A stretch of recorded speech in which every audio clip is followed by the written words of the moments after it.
Сайн байцгаана уу сонсогчдоо, бүгдээрэнд нь мегмар гаргийн мэнд хөөргий. За тэгэхээр энэ удаад би та бүхэнд Хятад улсын Гуйжоу мужийн Синьи гэх хотод болж өнгөрсөн нэлээд адармаатай хэргийг ярьж өгөхөөр бэлдсэн байгаа. За учир занглаа нь хамгийн сүүлд тайлагдах учраас та бүхэн дуустал нь сонсоорой.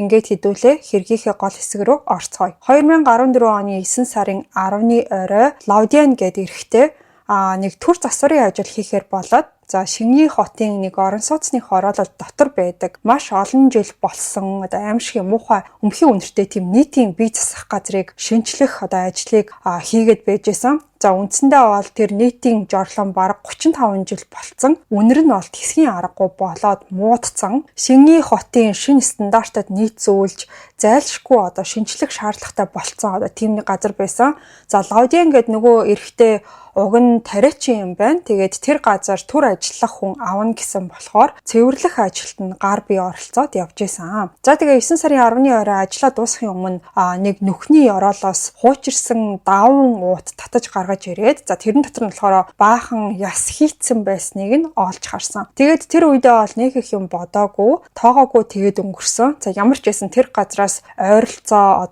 хид хідэн тийм мал нядалгааны газар угаасаа байдаг. Тэгэхээр малын яс өхөр хоньны үлдэгдэл ингээд хаягдсан байх явдал нь бол түүний хувьд энгийн үзэгдэл юм шиг санагдчихсэн. Тэгээ нэг ууттай юм нэг тийш нь тавьчаад өдөржин хүнд ажил хийсэн болохоор ядраад шууд гэрлүүгээ харахаар явсан. За тэгээ маргааш өглөө нь буюу 9 сарын 11-ний өглөө 6 цагт бол буцаад ажилдаа ирсэн. Септик нүхнээс тэр бол хэмхэрхий тоосог, хагархай хавтан, шороо гэх мэт зүйлийг үргэлжлүүлээд цэвэрлэж эхэлсэн байна. За тэгж явах үеэрээ нэг зүйлийг тэр бол хараад баг амьсгалан зогсох шиг болсон. За яасан гэсэн чинь тэр их хог шавар дундаас бүрэн бүтэн хүний гавлын яс гараад ирсэн. Тэр дараадаа нөгөөгч сандраад урд шин олсон нөгөө ууттай яс шууд санаанд нь орсон байна. Нуруугаар нь бол хүүт тааж хамаг шар усан босоод тэгээд тухайн нийтийн жорлонгийн газар доор олон жил нуугдчихсэн аимшигтай нууцыг бас харгас гэмт хэргийг санаандгүй байдлаар олж илрүүлсэн гэдгээ ойлгосон. За тэгээ мэдээж хамгийн түрүүн бол тухайн талбай хэсгийг хянжсэн ахлахтаа шууд мэдэгдсэн. За тэр нь бол цаашаа цагдаад хийлээд удаачгүй цагдаа нар тухайн газар бол явж очсон. За тэгээ тэр нийтийн бие засах газар нь орон сууцны хашааны бүр булан хэсэгт нь тэгээд гурван талаасаа ханаар хүрээлэгдсэн. Нэг талаараа болохоор 5 дугаар байрны 4 дугаар орцтой зэрэгцээ гудамжнаас бол ерөөсөө харагддаггүй тийм нууцлаг газар байсан. Шүүх эмнэлгийн шинжээчид болон мөрдөгчид бол тухайн газраас олдож болох бүхий л нотлох баримтуудыг маш болгоомжтой цуглуулж эхэлсэн. Мэдээж тэдний хувьд бол ингээд 35 жилийн нүүрийг үүссэн нийтийн жорлон хаваархыг ухаж төнхчин гэдэг бол нэлээд хүндрэлтэй байсан гэдэг нь ойлгомжтой. За гавл болон бусад ясыг нэн даруй шинжилгээнд өгөхөөр болсон. Энэ үеэр мөрдөгчид тухайн талбайн үнцэг булан бүрийг нэг бүрчлэн шалгаж тухайн хүний хэн болох, хэргийн түүхийг тайлбарлаж чадах ямар нэг нэмэлт уулмөр олдоосэй гэж бол гордчихсэн. За тэгээд олдсон зөвлүүд нь юу байсан гэсэн чинь өнгөө алдсан цамц, FZ jeans гэсэн тийм бичгтэй өмд, богино шорт, хуучирсан даавын цүнх, бас загвар нь хуучирсан Samsung маркийн гар утас олдсон баг. Анхаарал татчихсан зүйл нь гэхдээ тэдний олсон юмнууд бол биш. Харин ямар нэг хутга шөвөгч юм уу, буу, эсвэл өөр нэг тийм хүний амь насыг хөнөөх хэмжээний юу ч олдоогүйд тэд нар бол сэтгэл дундуур байсан. За энэ бол яалтчгүй хүн амныг хэрэг гэдэг нь тодорхой байсан. Цогцсыг зориуд мөчөөлж уутанд хийгээд нөхрөө хийж нуухыг оролцсон нь бол илт байсан. Хохирогч өөрөө санаандгүй тийшээ унсан байх боломжгүй харагдчихсан. Гэхдээ хохирогч нь яг хэн болох, яагаад амиа алдсан, тэгээ олон жилийн дараа зөвхөн ясан үлдсэн ийм нөхцөл байдал яаж үнэн мөнийг олж сэргээх үг гэдэг нь мөрдлөгийн багийнханд бол тулгарсан хамгийн том сорилт байсан. Хохирогчийн хэн болохыг тогтоохын тулд шүүх эмнэлгийн шинжээчид уутнаас олдсон бусад яснуудтай гавлын ясыг нэгтгээд арга ясыг сэргээж угсарч эхэлсэн байна. За тэгээд арга ясны бүрэн дур зураг харагдаж эхлэх үеэр олон хүнийг гайхшруулсан зүйл бол тодорхой болсон. Дүрслэгдсэн биетийн өндөр нь бол дөнгөж метр 40. За тэгснээ мөр нь бол маш өргөн, биеийн бүтцээс нь харахад бол нэлээд тийм хүчтэй хүчрхэг гэмээр харагдчихсэн. Ямар сандаа тухайн хэргийг удирдахжсэн метр 80 өндөртэй цагдаагийн ахлах хүртэл түүний мөрний ястай зэрэгцүүлэхэд бол жижигхэн байсан. Тэгээд ер нь хүн ам багтайдаа тооцогддог газар ийм ер бусын биеийн бүтэцтэй хүн амьдарч байгаад өөр хин нэгэн огт анзааралгүй ингээд алга болсон гэхээр бас л сонирн байсан. За тэгээд цаашид нөгөө шүүх эмнэлгийн эмч нар ясыг наривчлан шинжлэх үеэр өөр олон чухал баримтуудыг илрүүлсэн байна. Гавлын ясны хамрын хэсэгт гүн зүсэгдсэн сойров, за бас зүүн талд нь ахаад нэг хутганы шарах гэх мэт. За энэ шархнууд бол ямар ч эргэлзээгүй хүн амны хэрэг гэдгийг илтгэх нотлохоо болж байсан. Гавлын ясан дээр үндэслээд шинжээчид бол урьдчилсан дүгнэлт хийсэн. За хохирогч нь болохоор эмэгтэй. Тэгээд юр бусын биеийн бүтэцтэй толгойдоо хүчтэй цохилт авснаас болж амнасаа алдсан гэж дүгнсэн. За ингээд дараа нь бол илүү нарийн үнэлгээ хийхийн тулд цагдаа нар гавл болон бусад ясыг Хятадын олон нийтийн аюулгүй байдлын яамны шүүх эмнэлгийн төв рүү илгээсэн юм байна. За тэгээд тэндээс зарласан дүгнэлт нь бол шал өөрөөр эргэж ясны хэлбэрийг үнэн зөвөөр нь тайлбарлаж чадсан байгаа. За шинжээчдийн тайлбарласнаар бол уутнаас олдсон бусад яснууд нь хүнийх биш харин өхрийн яс болж таарсан. Орон нутгийн шинжээчдийн угсарсан арга яс нь бол үнэндээ хүний гавлын ясыг малын бусад ясуудтай андуурч холбоод утгагүй гэмээр холц байсан байж таарсан. За тэгээд түрүүн та бүхэнд дурдчихсан тухайн байршлын ойр орчимд нь нядалгааны газар хэд байдаг байсан болохоор тиймэрхүү хаягдал олох нь бол энгийн үзэгдэл байсан. Аль бие усны шүүх эмнэлгийн дүгнэлт хохирогчийн талаар хэдэн чухал мэдээллийг бол өгч чадсан. За хохирогч нь 26-аас 29 насны 160-аас 165 см өндөртэй эмэгтэй хүн байсан гэж тогтоогдсон. Азар бол хохирогчийн шүднүүд нь харьцангуй бүрэн бүтэн байсан болохоор нас, хүүс өндрийг нь бол тодорхойлж чадсанаас гадна хамгийн чухал зүйл болох ДНХ шинжилгээ авах боломжийг олгосон юм байна. За энэ нь бол хохирогч эмэгтэй хэн болохыг хизээ нэгэн өдөр заавал тогтоож чадах хамгийн гол түлхүүр байсан. За тэгээ байж итл өөр нэг ноцтой асуудал гарч ирсэн. Цогцос илэрсэн тухайн нийтийн бие засах газар 35 гаруй жил ашиглагдсан. За хажууханд нь байдаг мал аж ахуйн төвийн ажилтнуудын хэлснээр бол 2001 онд нэг удаа бүрэн хэмжээний цэвэрлэгээ хийгдчихсэн гэж бол ярьсан. За тэгээд тухайн үеэр бол ямар нэг с ิจ гтэй зүйл огт илэрч байгаагүй юм байна. Тэгэхээр гэмт хэрэг 2001 оноос хойш болсон гэдэг нь гарцаагүй. За ингээд мөрдөгчд бол цаг хугацааны хүрээг 2000 оны ихэнх үе рүү чиглүүлж тэр цаг мөчөөс хойшох хэрэгүүдэд төвлөрч эхэлсэн. Гэхдээ 10 гаруй жилийн өмнө сургуу алга болсон эмэгтэйг хайх ажил гэдэг нь өөрөө тун амаргүй байсан нь бол мэдээж. За тухайн Шингний гээд хот нь Гуйжоу мужийн хойд хэсгийн уулархаг бүс нутаг юм байна. За тэгээ бүртгэлтэй хүн ам нь бол 450,000 орчим. За сүүлийн 15 жилийн хугацаанд 100,000-аас дээш хүн орж гарсан бүртгэлтэй байсан. Цагдаа нар 2000 оноос хойш сургуу алга болсон хүмүүсийн бүртгэлийг шалгаад 40 гаруй эмэгтэйчүүдийн тохиолдлыг гаргаж ирсэн ч гэсэн тэдний дундаас бол хинэнч хохирогчийн тодорхойлолтонд нь тохироогүй. За тэгээд мухардалд орсон болохоор тэд нар бол хайлтаа тэлээд тосгоноос тосхон, айлаас айл гэж нэг бүрчлэн явж олон жил ажил хийхгээ явсан. За эсвэл холбоо сураг ажиг тэр чигтээ тасарсан бүхий л эмэгтэйчүүдийн жагсаалтыг гаргаж эхэлсэн байгаа. За бас хохирогчийн хэн болохыг тодорхойлоход туслах ямар нэг хэрэгтэй мэдээлэл өгсөн хүнд 10,000 оны шагнал хүртэл зарласан. За цагдаа нар бол хэд баг болж хуваагдаад нэг баг хохирогчийн хэн болохыг хайж исэн бол за нөгөө баг нь газар дээрээс олдсон эд зөвлсийг шалгаж исэн. Өнгө алдсан цамц, за өмөөд, хуучин даавын цүнх, за бас хуучны гар утас гээд эдгээр зүйлүүд хохирогчийн хүү эсвэл гэмт хэрэгтний хүү гэдгийг эхэндээ тэд нар бол мэдэхгүй байгаа.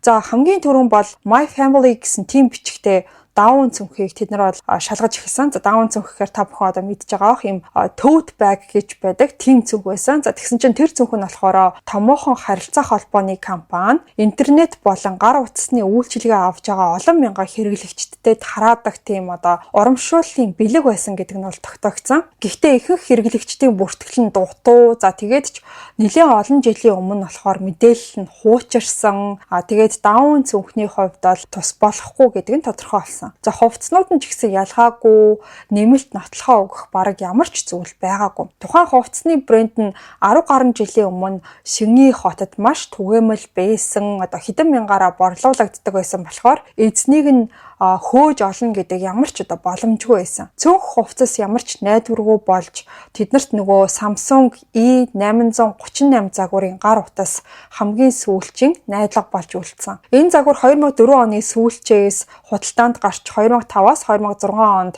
Шөньи хотод олон тоогоор борлуулагдсан байсан. За тэгээд тухайн утас бол олон жил нийтийн нойлын нүхэнд байсан болохоор усанд бүрэн ороод нэлээд одоо гэмтэлтэй болцсон байсан. За SIM карт нь хүртэл нэлээд гэмтсэн байсан. Гэхдээ олон хоногийн нарийн ажиллагааны дараа мөрдөгчд тухайн утасны дугаарыг нь сэргээгээд өмнөх хэрэглэгчдийг нь тогтоож чадсан байгаа. За тэгсэн чинь энэ утсыг бол 3 өөр эрэгтэй ээлжилж хэрэгжилжсэн гэдэг нь тогтоогдсон. За Ли, Ван гэд 2 хүн болохоор хууль шүүхийн байгууллагад ажилладаг. За харин Жан гэд хүн болохоор бизнес эрхлэгч байсан. За хэрэг илрэх үеэр энэ хүмүүсийн хинэн ч одоо Шөньи хотод амьдарч байгаагүй. Тэгэхээр энэ 3 хүний нэг нь бол алуурчин. Тэгээд эмэгтэйг одоо хороосныхоо дараа утсаа тэр чигт нь солиод хотоос гараад явсан байж магадгүй гэж сэжиглээд Ли болон Ван гэх хүмүүсийг нууцаар шалгаж эхэлсэн. Тэгсэн чинь энэ 2 хүн болохоор хоёулаа шудраг, за хуулийн дагуу ажил хөдөлмөрөөр эрхлээд явж байгаа. Тийм одоо хууль бус зүйл ерөөсөө хийж байгаагүй. Төрийн албан хаагчид гэдэг нь бол ойлгомжтой байсан. За нөгөө Жан гэд бизнес эрхлэгч эрхтэй ч гэсэн гэмт хэрэгт огт холбогдож байгаагүй. Бас ямар ч сэжигтэй зүйл илрээгүй. Ингээд мөрдлөгийн үйл явц захиад мухардалд орж эхэлсэн. Газар дээрээс цуглуулсан нотлох баримтуудын аль нь ч хохирогчийн нэр эсвэл сэжигтэнтэй холбож өгч чадаагүй. За тэгээ мөрдөн байцаах багийн ахлах болон түүний багийн бас нэг гишүүн буцаж нөгөө хэрэг илэрсэн газар руу хид хідэн удаа очисон. За тэдний анзаарсан нэг зүйл нь гэх юм бол нийтийн бие засах газар нь гол замд биш харин байшингуудын хоорондох нарийн гарцуудыг даваад очдог байршилтай нэг тийм нуугдмал газар байсан. Тэгэхээр тэр газар цогцыг аваачиж хайсан хүн яалтчгүй одоо нутгийн хүн тэгээд орчноо ол маш сайн мэддэг нэгэн байх учиртай гэж таамагласан. Өөр газраас ирэх ч юм уу эсвэл одоо хотын төвөөс хэн нэгэн сэмхэн хурч ирээд цогцыг ийм газар хайна гэдэг бараг л боломжгүй. За ингээд энэ шин таамаглалд тулгуурлаад цагдаа нар хайлтаа нарийсгаж эхэлсэн. Тэд нар бол орон сууцны хорооллын ойролцоох оршин суугчдыг наривчлан ажиглаж эхэлсэн. За тэгж байжгаад 2 эрэгтэйг сэжиглсэн. За эхнийх нь бол Лян гэх 40 орчим насны эрэгтэй эхнэрээсээ салсан яг нөгөө нийтийн бие засах газрын эсрэг талд амьдардаг арх ууж мансуурдаг тийм асуудалтай. Тэгээд олон жилийн туршид янз бүрийн эмэгтэйчүүдийг гэртээ авчирдаг гэдгийг нь хүмүүс аягүй сайн мэддэг байсан. Магадгүй энэ эрэгтэй одоо гэртээ авчирдаг байсан эмэгтэйчүүдийнхээ аль нэгэнтэй муудалцаад тэгээд дараа нь хөнөөг өгöd цогцыг нийтийн нойлын тэнд хайсан байж болохын гэж үзсэн. За ингээд энэ хүн хэсэг хугацаанд гол сэжигтэн гэгдэжсэн юм байна. За 2 дахь хүн нь болохоор 5 дугаар байрны оршин суугч 2005 онд тэр хүн бол мөрөөдө тоглоомын хэрэгээр 2 жил шоронд сууж исэн хүн байсан. Цагдаа нар энэ 2 эрэгтэйгээс ДНХ шинжилгээ авсан. За ингээд мөрдөгчд үндсэндээ бол гар утсыг урд нь ашиглаж исэн 3 эрэгтэй тэгээд хэрэг илэрсэн газрын ойролцоо амьдардаг 2 эрэгтэйгээд нийт 5 хүнийг шалгаж исэн баг. За гэхдээ энэ хүмүүсийн хинэн ч одоо хохирогчтой холбоотой гэдгийг илтгэх тодорхой баримт гарч ирээгүй. Ингээд хөрхий гавлын яс олдсноос хойш 1 сараас илүү хугацаа өнгөрсөний дараа сураггүй алга болсон хүмүүсийн мэдээллийг дахин шалгаж нэгтэлдэг тусгай багийнхан эцэст нь нэг дэвшил гаргаж чадсан. За тэд нар бол хэд хэдэн сураггүй болсон эмэгтэйчүүдийн мэдээллийг олсон байсан. За тэгээд нас өндөр нь болохоор шүүх эмнэлгийн дүгнэлттэй тохирч 3 тохиолдол нь бүр ч их анхаарлыг нь татсан байгаа. За эхнийх нь болохоор Юэн гэд нэртэй эмэгтэй Хятадын хойд нутгаас Шингний хотод бэр болж ирсэн эмэгтэй байсан. За тэгээд сэтгцийн жоохон өвчтэй 8 жилийн өмнө 30 наснда Орос сургаггүй алга болсон эмэгтэй байсан. За дараагийнх нь болохоор Жан Ян 15 гаруй жилийн өмнө дөнгөж 18 настайдаа өөр мужи руу ажил хайх гэж яваад тэгээд Орос сургаггүй алга болсон. Гэр бүлийнхэн тэр цагаас хойш огт холбогдож чадаагүй. За харин 3 дахь эмэгтэй нь Афон гэж нэртэй хүн байсан. За энэ эмэгтэйн хувьд бол эрүүл сарвал ямар нэг сэтгцийн асуудалгүй 27 орчим наснда алга болсон байсан. Ингээд энэ 3 эмэгтэй бүгдээрээ 10 гаруй жилийн өмнө сургаггүй болцсон. Тэгээд нас өндөр биеийн онцлогийн хувьд шүүх эмнэлгийн дүгнэлттэй бараг төгс таарж исэн. Тийм учраас цагдаа нар үнэн мөнийг баталгаатай болгож тогтоохын тулд энэ 3 хүний гэр бүлийнхнийх нь ДНХ-ийг аваад хохирогчийн шүднээс гаргаж авсан ДНХ-тэй харьцуулж үзэхээр болсон. За ингээд ижил цаг хугацаанд гавлын ясыг Хятадын зүүн бүсийн Тэнжин хотод байдаг нэр хүндтэй 213 дугаар хүрээлэн рүү илгээсэн. За энэ хүрээлэн нь болохоор 1980-ад онд боловсруулагдсан дэлхийд даяар ашиглагддаг craniofacial гэдэг гавлын ясыг сэргээх дэвшилтэт технологийн төв гэдгээрээ алдартай юм байна. 213 дугаар хүрээлэнгийн эрдэмтэд бол гавлын ясыг олон өнцгөөс нь зургийг нь авч сургаггүй алга болсон эмэгтэйчүүдийн зургуудтай наривчлан харьцуулсан.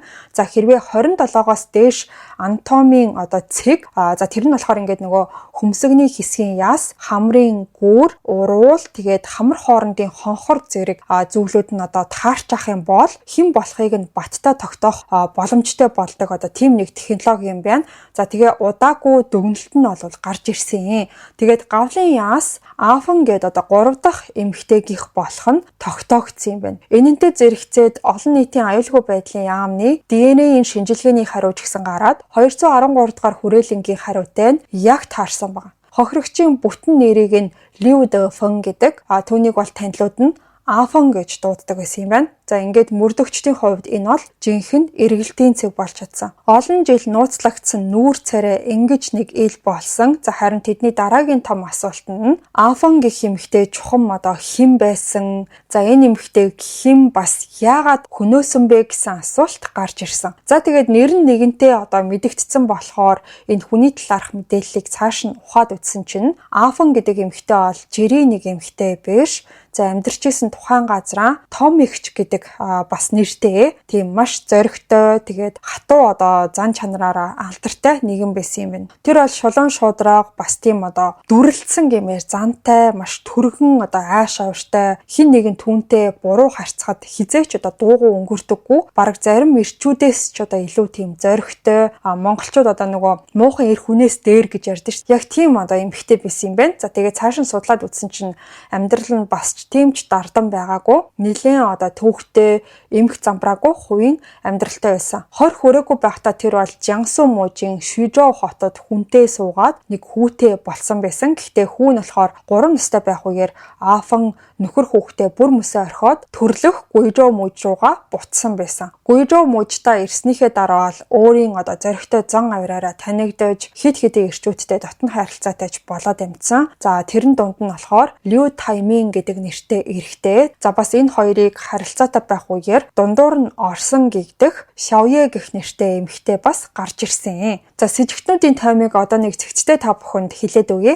За нэгдүгээр цагдаа нар бол Шүжоу зөвлөсөн нөхрийг нь сэжиглсэн. Афон нөхөр хүүхдээ орхиж явчаад хизээч буцаж очоогүй болохоор нөхөр нь уурлаж гомцсондоо төвчөлгүй явж чод Афон хөнөөсөн байж магадгүй гэж үзсэн. Гэхдээ энэ таамагт хүмүүс бол нэг их анхаарлаа хандуулаагүй. За яагаад гэхээр цогцсыг нуусан газар нь өөрөө орон сууцны дунд байдаг хуучин нийтийн ойл байсан. За энэ газрыг зөвхөн нутгийн индианууд маш сайн мэддэг. Гадны тийм өөр газраас ирсэн хүн тийм газрыг бол яг мэдэж олж очоод цогцсыг нуух боломж бол том бага. За хоёрдугаарт нь болохоор Xiaoye гэдэг эмэгтэй. За Афон бол нэг удаа энэ Xiaoye гэдэг эмэгтэйг гудамжинд зодж исэн удаатай юм байна. За тэгэхээр энэ эмэгтэй өвшөөгөө авах гад алдсан байж болох уу гэхээр Xiaoye ч гэсэн Шингний хотынх биш. Тэгэд ч биеийн хүчээр Афонг яавч дийлж чадах эмэгтэй бол биш байсан. За 3 дахь гол сэжигтэн нь бол Liu Taimin гэх залуу байсан. Бүх зам эцэстээ яах аргагүй Taimin гэх Афонгийн найз залуу байсан хүн рүү зааж исэн байна. За энэ хүн бол нэлээд с ижигтэй байсан. Лю Таймин бол Шиньид төрсэн нутгийн хүн. За Афангаас 1 насаар ах. Аав нь болохоор банкны ажилтан. За гэр бүл нь банкнаас барьсан орон сууцнд амьдардаг. Хотынхоо болон тохоо бүрийг тэр тусмаа цогцос олдсон тэр хавийг энэ залуу бол маш сайн мэддэг байсан. Тэгээ урд нь Таймин Афан хоёр Таймины аавынх нь байранд амьдардаг байсан юм байна. За хөршүүдийнх нь хэлснээр бол тэр хоёр өдөр болгон шахав хэрэлддэг, шүн ч гэсэн хамаагүй чанга дуугаар орилж муудалцдаг байсан. Тэгээ нэг ийм хэрүүл уралтай хэцүүхэн амьдрал 2002 оны сүүл хүртэл үргэлжлээд за нэг өдөр бол Таймин Афаны эд зүйлийг ээжд нь аваачж өгөөд бит хоёр хурим хийх мөнгө цуглуулахын тулд өөр хот руу ажил олж хийхээр явлаа гэж хэлсэн байгаа. Гэхдээ яг үнэндээ тэр үед Афан түүнтэй хамт яваагүй. Афаны ээж бол эхэндээ ерөөсөө санаа зоваагүй. Яагаад гэхээр охин нь хэрүүл маргаан хийснийхээ дараа хэд хоног алга болчтойг. За тэр нь бүр хэвэн юм шиг ээжд нь санагддаг байсан. Гэхдээ энэ удаад Афан хизээж буцаж ирээгүй. Ор сургуу алга болсон. Түүнийг амьд байх үед нь хамгийн сүүлд харсан хүн нь Таймин байсан болохоор мөрдөгчд бол түүнийг яах аргагүй гол сэжигтэн гэж үзэжсэн. Цагдаа нар Тайминыг хайх үеэр аав нь бол аль хэдийн нас барьсан. Харин ээж нь бол хоёр ач охиноо ганцаараа харж асарч байгаа.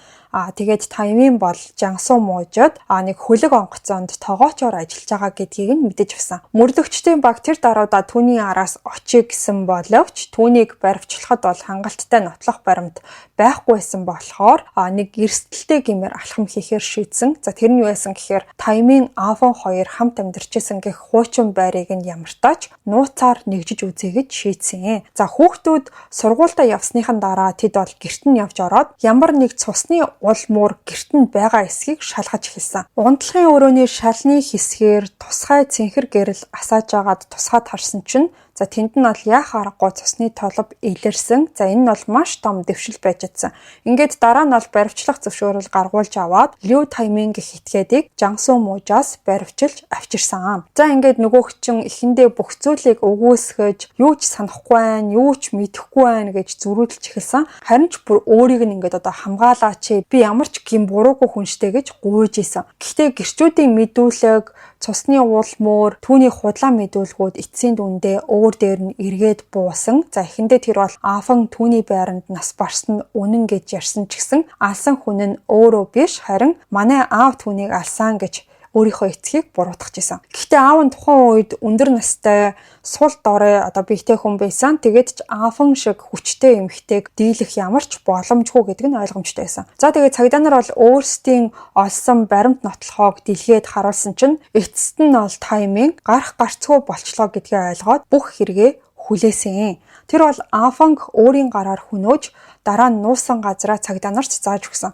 За тухайн газар нь бол нийтийн бие засах газраас 15 метрийн зайтай хуучин цементэн нүх байсан. За тухайн нүх нь бол гахаан тижэл хадгалах зориулттай байсан ч гэсэн олон жил хаягдсан, тэгээд овоолсон хог навшоор дүүрсэн болохоор ялзарлын үнэр нь цогцыг сайн далдалж чадсан байгаа. Таймин бол ярианда анх Афан гэх эмэгтэй өвөрмөц төрөх зоригтой зан нь өөрийг нь ол татсан гэж хэлсэн. Тэр хоёр анх 26-27 настай байхдаа уулзаж удаачгүй харилцаа нь муудаж эхэлсэн юм байна. Афан урд нь бол хүнтэй сууж хүүхэдтэй болцсон байсан гэдгийг нь мэдээд Таймин бол маш их ууралдаг болж эхэлсэн. За хэрүүл зодон сүүлдээ тасархаа болж хэсэг хугацаанд салж хоёр талд амьдэрсэн юм байна. Таймин байрандаа шин цоож хүртэл хийгээд дараа нь болохоор тэр нөгөө Шавье гэх нэртэй шин найз бүсгүйтэй болсон чинь Афангийн зан ааш нь бүрч догширч эхэлсэн гэж бол ярьсан. За тэгээд хардаад нөгөөгчөн Шавье гэдэг эмэгтэйг гудамжинд зодож танхаарч исэн юм байна. За цаашид хэрүүл зодон хийхгүй байхыг Таймин гуйсан ч гэсэн Афан бол улам бүр хянхан нэгсэж минийх биш бол хэнийгч биш гэсэн бодлоор хандаж эхлэх болсон. Ингээд ийм байдлаараа Афан Таймины амьдрал руу хүчээр буцаж орсон. За тэгчээд байнга л уур уцаартаа автаж, хутга барьж, хувцас хунрыг нь уурж таслаж, гэрийн эд зүйлсийг нь эвдэлж хэмхэлдэг болсон. За яаж ч байсан өөрөөс нь салахгүй байна гэсэн бодолтой болж эхэлсэн. За нэг өглөө бол Таймины аав нь Афан өөр нэг эрэгтэйтэй хамт явж байгааг нь харсан гэд хүүдээ хэлсэн чинь нөгөөх нь харцсандаа уурлаад тэгээ орой гэртээ буцаж ирэхдээ тэр асуудлаар Афангтай нүүр тулж ярилцъя гэж шийдсэн. Ер нь л одоо энэ хэсгээс ингээд харахад бол зөвхөн Афан гэлтгүй Таймын ч бас дүрс гэсэн ууртай, хоёулаа түргэн ааш зантай хин хинийхээ дээр гарах гэж нэлээд үзэлцдэг хоёр байсан юм шиг байгаа. За тэгээд Афан тэр тухай сонсчоод бүх зүйлийг эсэргүүцэж бас л өөдөөс нь уурлаж эхэлсэн. За ингээд хэрүүлэн сүүлдээ туйлдаа хүрч хил амны хэрүүл тэмцэл нь сүүлдээ бие махбодын тэмцэл болж эхэлсэн. За Афан бол галтогооноос хутаг шуурч аваад Таймын руу дайрж зүсч шархтуулаад амжсан. За тэр үед авчижсэн шархныхаа сорвиг хүртэл Таймын одоо цагдаа нарт харуулсан байна. За байдал ийм дээрээ туулж том хэрүүлийн гайгаар бол хутганы шарх авсан Таймын уураа барьж чадлах уу? Бас л одоо галтогооноос том хутга олж авчираад Афанг өгтөл нь зодсон байгаа. За тэгчээ дараа нь бол цогцыг нь цагаан орны дааванд ороогоод нэг хогийн цэг рүү чирж аваачж агаад овоорсон хог новшин доор булаад орхисон. Ийм байдалтайгаар хогны өмхийн үнэр бол цогцсны үнэрийг олон сар жил дарсан байна. Гинтийн уур хилэнгээс болж хүний аминд хүрсэн Таймын бол нэг хэсэгтээ айдастай амьдарч одоо цогцыг хайсан газар руугаа хэсэг хугацааны дараа буцаад очисон. За тэгээ очисон чинь цогцсонд бол аль хэдийн нэлээд их ялцрал явагдсан байсан болохоор зөвхөн гавлын ясыг нь тэндээс аваад ойролцоох нийтийн бие засах газрын бохрын нүх рүү шидчээд яваад өгсөн. За тэгээд нөгөөх чинь хэрэг үйлснийхээ дараа Шингний хотоос зүхтаад явсан. За эхлээд Чонгчийн хотод байж агаад дараа нь Шанхай руу явж сүүлд нь Жансу мужид байж авах үеэрээ олон жилийн дараа цагдаа нарт баригдсан түүх гэвэл юм байна. За тэр бол цагдаа нарт хэлэхдээ Афанг хүнөөс нь тэр өдрөөс хойш нэг ч шүн 50 унтаж чадаагүй, байнга айдастай маш их сэтгэл зүйн дарамттай амьдарсан гэж бол ярьсан баг. Олон жил зугтаж араас нь хин нэгэн мөшгөөд байгаа юм шиг амьдарч өөр газар сууршиж гэр бүлтэй бас хүүхэдтэй болсон ч гэсэн гэмт хэргийнхээ хар бараан бодлоос тэр хизээч салж чадалгүй тарчилж амьдарсаар ирсэн. Афангийн сүнс түүнийг насан туршид нь араас нь мөшөж байгаа юм шиг санагддаг байсан баг. Ер нь бол Таймын харьцангуй тийм чинэлэг айлын хүү байсан. Аав нь одоо банкнд ажилладаг байсан. За өөрөө одоо хотод өссөн. Тэгээ хотынхоо булан тохоо олгоныг мэддэг. Тийм ч болохоор Афангийн цогцсыг баригдлахгүй удаан нууцлах газар тэр бол мэдчихсэн байна. Тэдний хайр дурлалын харилцаа анхнаасаа л хин хиндэ буруу сонголт байсан. За энэ хоёр хүн хоёулаа зөвхөн сэтгэл хөдлөл дээр харилцаагаа үүсгэж бие биенээ ойлгох ямар ч тийм орон зай бол байгаагүй. Афан гэх эмэгтэй догшин зан авир Таймын гэх залуугийн түргэн ааш хоорондоо огтлолцох үед бүх зүйл эмгэнэлтэйгээр ингээд дууссан. За ингээд 2015 оны 6 сард Шингний хотын дунд чатны ардын шүүх эцсийн шийдвэрийг гаргаж Лю Таймын санаатаагаар хүний амь насанд хүрсэн гин буруутайд тооцож бүх насаар нь хорих яал, за мөн Афангийн гэр бүл 60 мянган юанаас дээш хэмжээний нөхөн төлбөр олгох шийдвэр гарсан. За Таймын бол тухайн шүүхийн шийдвэрийг давж заалтахыг хүсээгүй, амьдралынхаа үлдсэн цаг хугацааг шоронд өнгөрүүлэхийг хүлээн зөвшөөрсөн. Ингэж шударга ёсыг тогтоож чадсан юм шиг боловч зовлон шанал арилаагүй хоцорсон. Зүхтаж явах үеэрээ цогцлоосон гэр бүл нь ботоорч за Таймын эхнэр хүүхдүүд нь гинтэл яах ч аргагүй тэгээд хоцорсон. Афангийн гэр бүлийн шанал бас л арилаагүй. За ээж нь бол охиныхоо хуучирсан зургуудыг тэрвэрч уйлсаар хоцорсон юм байна. Харин аав нь хөрхий ингээд нас барах хүртлээ бол охиныхоо одоо хаана байгааг асуусаар байсан юм байна. За үндсэндээ бол охин нь бусдын гарт амиа алдсан гэдгийг ч гэсэн мдээгүй байжгаад амьсгал хураасан байдаг. За ингээд ийм нэг хэрэг байна. Энэ хэрэг дээрээс харахад бол одоо цагт ер нь ингээд олон жил өнгөрсөн байлаа ч гэсэн үлдэгдэл яс за тэгээд бүдэгхэн одоо цусны толбоноос хүртэл хэрэг илэрч болдог гэдгийг харуулсан нэлээд одоо сонирхолтой түүх байлаа. Цагдаа мөрдөгчдийн шаргуу хичээл зүтгэлийг ч гэсэн одоо энэ дээр бол дур тухгүй байхын аргагүй байх. За хүний амь насыг санаатаагаар хүнээс мөртлөө энэ хүн бол цаазын аль биш харин одоо бүх насаараа шоронд суух ял авсныг би юу гэж ойлгосон гэхээр магадгүй одоо яг Афан гэх эмэгтэй хөнөөхөөс өмнө энэ хүн өөрөө ч гэсэн маш олон тооны одоо шарах гэмтэл бас авсан учраас тал бүрээс нь авч үзээд за мөн өмгөөлөгч нь нэлээд сайн ажилласан байж магадгүй. Тийм болохоор одоо ингээд цаазын ялнаас мултраад бүх насаараа авсан байх гэж бол бодсон. За эцэст нь ямар таа ч ингээд Таймын гих залуу бол ял аваад хүртэх ёстой ял шийтгэлээ хүлээсэн боловч түүний өөрийнх нь одоо гэр бүл тэгээд хамгийн гол нь амиа алдсан авхан гэх эмэгтэй ар гэрийнхэн насан туршдаа хэцүүхэн сэтгэлийн шарахтаа үлдсэн одоо ийм нэг хэрэг байна. За хамгийн их онцлохыг хүссэн зүйл нь юу байсан гэхээр хүй өрн одоо ингээд хуулиас гадуур ноцтой зүйл хийснийхээ дараа тэр нь бол насан туршид нь ингээд сэтгэлийн дарамт болж сэтгэл зүйн амар амгалан гэх хамгийн чухал зүйлийг нь үгүй хийдэг гэдгийг та бүхэн ч гэсэн анзаарч одоо сонссон байх. За ингээд өнөөдрийн дугаарыг дуустал нь сонссон бүх сонсогчдоо баярлалаа. Бүгдээрэнд нь сэтгэл зүйн амар амгалан хүсье. Хэдүүлээ энэ хагасаа өдөр бас нэгэн сонирхолтой дугаараар эргээд уулзъя.